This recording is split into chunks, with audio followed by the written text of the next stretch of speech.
ভালোবাসা এটা একটি শব্দ নয়, এটা জীবনের সবচেয়ে বড় শক্তি।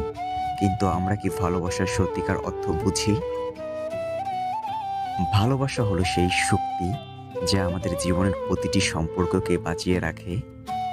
একজন মা তার সন্তানের জন্য রাত জেগে কাটায়, একজন বন্ধু তোমার জন্য সময় দেয়, একটি গাছ প্রতিদিন অক্সিজেন দেয়, বিনিময়ে কিছুই চায় না। এটাই ভালোবাসার প্রকৃত রূপ। ভালোবাসা কেবল রোমান্টিক গল্পে সীমাবদ্ধ নয়। ভালোবাসা মানে তোমার কাজের প্রতি দায়বদ্ধতা, তোমার স্বপ্নের প্রতি একাগ্রতা, আর সমাজের প্রতি দৃষ্টিভঙ্গি বদলানোর প্রতিজ্ঞা। ভালোবাসার সবচেয়ে বড় দিক হলো এটি মানুষকে এগিয়ে যাওয়ার সাহস দেয়। যখন কেউ তোমাকে বলে আমি তোমার পাশে আছি, তখন সেই মানুষটা বদলে দেয় তোমার দৃষ্টিভঙ্গি।